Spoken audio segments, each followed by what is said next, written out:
What is going on, guys? Greggles TV. I have TCL's two newest phones right here. It is the TCL 10L and the TCL 10 Pro. For short, I'm just going to call this the 10L and the 10 Pro. So from here on out, that's what you'll most likely hear.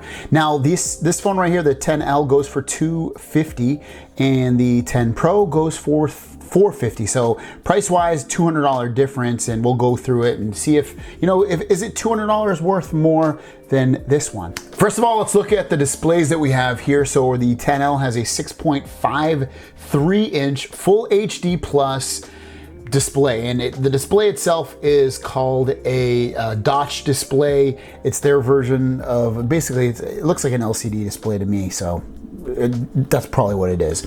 And then on this one, the 10 Pro, you're going to end up getting a 6.47-inch AMOLED display, and this display looks really, really good.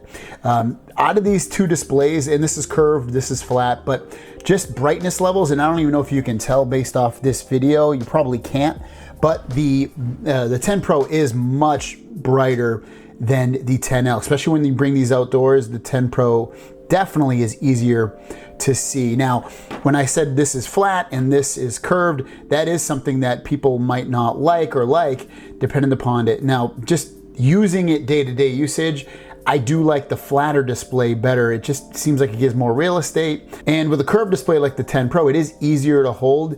And you also get the ability to have this little feature here, which is the edge display, which allows you to get some extra information and extra access to apps and things like that. This doesn't have that feature. I mean, it doesn't mean they couldn't add it, but it makes more sense with a curved display because you won't always probably hit it. But regardless, the display-wise quality, 10 Pro definitely takes the cake. But like I said, I do like and prefer a flat display. And then looking at these displays, to me, 10 Pro definitely has a more vibrant, more colorful display, whereas it's a little bit more flatter on the 10L. Both look good though, and you can see, obviously too, we'll talk about it in a second because this is notches in this cameras, but on the 10 Pro you do have a teardrop design for the front camera, whereas you have a hole punch for the 10L.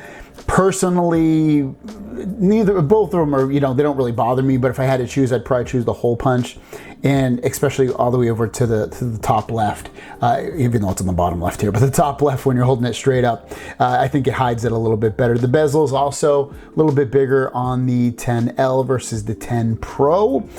But overall, both displays look really, really good. But next, let's check out the speakers.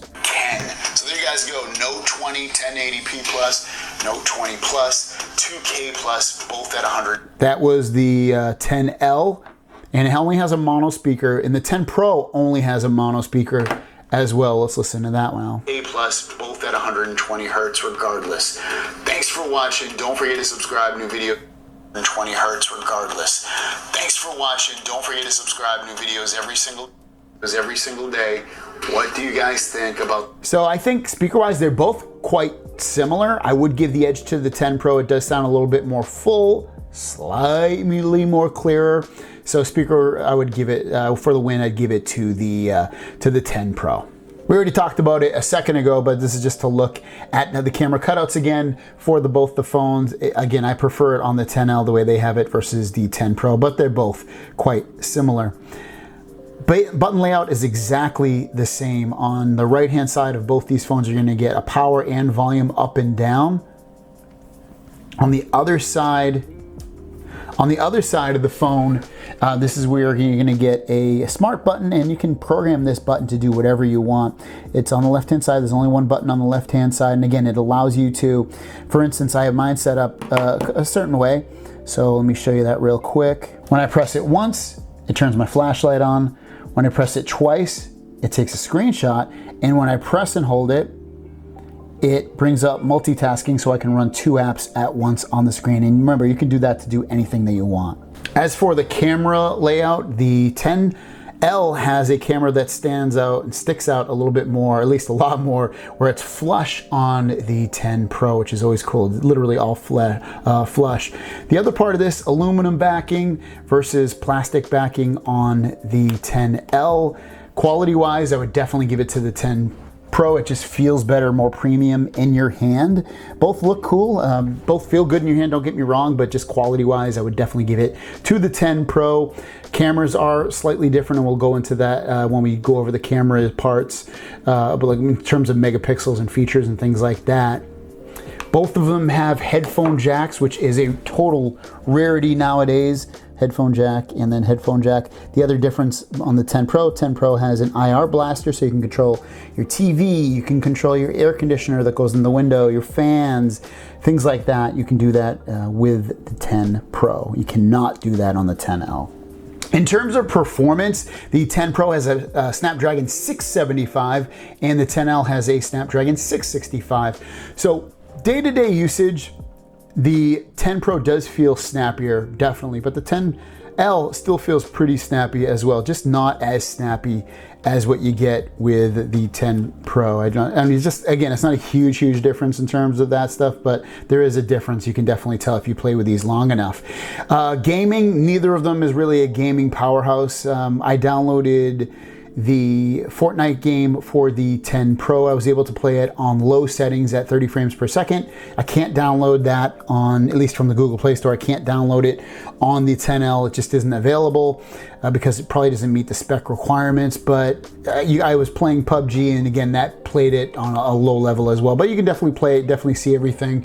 So they both can game with modern games, just don't expect high performance. And then also just opening apps, they're both quite similar in terms of performance. Obviously saw a little bit of an edge for the 10 Pro. We'll open up Instagram. Hopefully I hit them both at the same time. There you go. But again, that 10L actually beat it there. So just like performance, day-to-day usage, that kind of stuff is quite similar in terms of just jumping around apps and doing that kind of stuff. And obviously, like I said earlier, they both can multitask on here if you want to, so you can run 2 apps at once on both of them, which is awesome and gives you a ton of functionality. Can't do that on iPhone currently.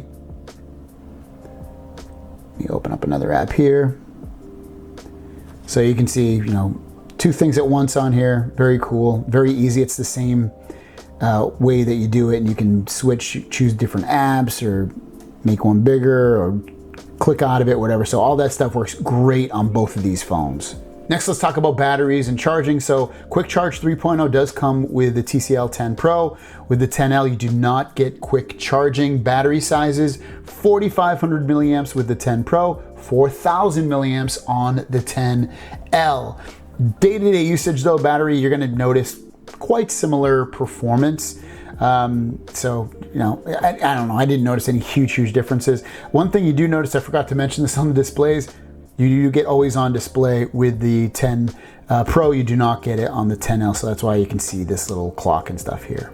As for cameras, on the 10 Pro, you get 24 megapixel front camera that can do 1080p 30 frames per second. And on the 10L, you get a 16 megapixel front camera along with a 1080p 30 frame per second video as well. Rear cameras on the 10 Pro, up here you get a 64 megapixel high resolution camera, 16 megapixel super wide, 5 megapixel macro, and a 2 megapixel super low light camera, dual LED flashes, along with the ability to do video at 4K 30 and a 10 times hybrid digital zoom. On the 10L, you get a 48 megapixel high resolution camera, 8 megapixel super wide, 2 megapixel macro, and 2 megapixel depth camera, LED flash on here, and then 10 times hybrid digital zoom with video up to 4K 30. So let's check out some samples of video and photos with both of these phones.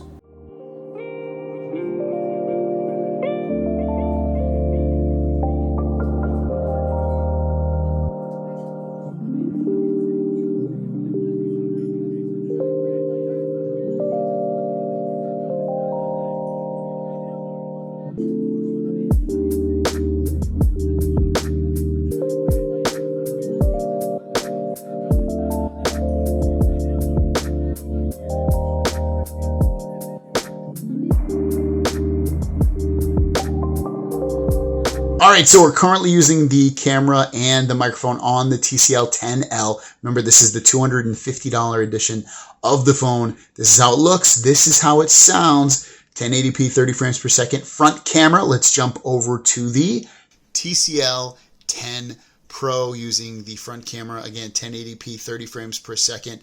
I mean, just looking at the screens, I can tell a difference. I'll be curious to see what it looks like once I put it onto the computer, see if there's a huge difference between the two cameras, look and sound. All right, so I'm holding these out as far as I can, and I'm currently looking at the TCL 10 Pro to give you an indication of how it looks on and sounds with the back camera, 4K 30 frames per second. Now let's switch over to the TCL 10L. Remember, this is a $250 phone, but it can also shoot 4K 30 frames per second. Which one looks and sounds better? Storage-wise, the 10 Pro comes with 128 gigabytes of internal storage, 6 gigabytes of RAM. You can also throw in a micro SD card space, up to 256 gigabytes of storage. With the 10L, you get 64 gigabytes of storage, 6 gigabytes of RAM, and again, you can throw in a micro SD card up to 256 gigabytes of storage. So they're quite similar in that regard. Obviously, you get double the storage with this internally, but you can always throw in a micro SD card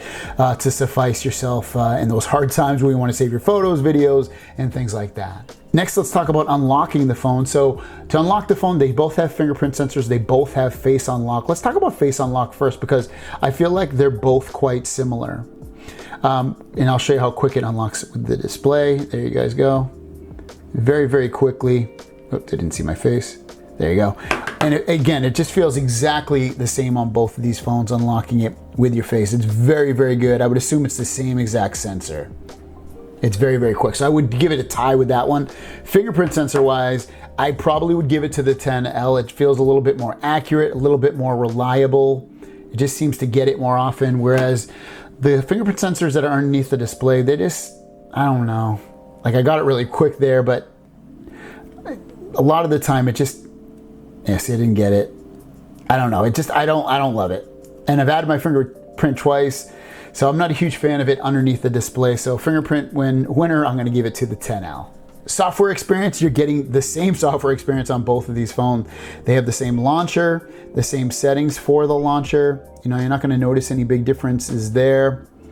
When you go down to settings, you get the same settings. There's a couple that are different, but nothing really. Like you go into, but they both have Next Vision, which allows you to enhance your display a little bit with some of the colors and things like that. You can go into advanced features. They both have the same advanced features, except that has the edge bar, which goes over here. They both have the smart button. They both have driving mode and game mode and one-handed mode and gestures. You're getting the same software experience, which I absolutely love. It's a very slimmed down software experience. It's not a lot of bloatware. It's really no bloatware at that point. Like you don't get many if any apps that you don't really already want or use. I love that. It's like basic Android, but with really smart, good features to enhance the quality of your phone. So I love that, what they did here with all that stuff. So I'd give it a tie software wise for both of these phones. As far as camera software, let's check that out real quick. They both have very similar features in terms of camera. They got audio, video. They can both do 4K 30. They have portrait mode, super macro, super night mode, pro mode. So if you want to really take control over your camera, you can do all that. So it's very, very cool, all the features they have for the camera in here. It's just software-wise, it's a great experience. It's very fluid. It doesn't feel bogged down or anything by the software that they put on here at all. So I love that. So at that point, which phone should you get? I guess I would say this. If all you're really going to do is social media and watch some movies and that's really it, and you're going to be indoors more than not, and you don't need to use your phone outdoors all the time, get the 10L. It's perfect for what you're going to do. Have it be, using social media or watching YouTube or Netflix or any of that stuff. You're going to be extremely happy with, all that stuff on here. It's going to do it very, very well. It has a headphone jack, Bluetooth. You can game on it a little bit if you're a gamer. So again, I think you'll be very happy with this phone. But otherwise, if you want to get a slightly better phone with better performance, a better display, slightly better cameras, slightly better sound, fast charging, a better feel and better fit and finish to the phone in terms of its premiumness. This is definitely a slightly better phone than this one. So I mean, if you have a couple hundred extra bucks that you want to spend over this one, get this. I don't think you'll be disappointed. But either one, again, both are really, really good phones for the price that you get. They're not perfect, but they're definitely quality phones for most people's needs and wants. Thanks for watching. If you want to know more about these displays, I'll link them down below. See you guys down the road. Peace.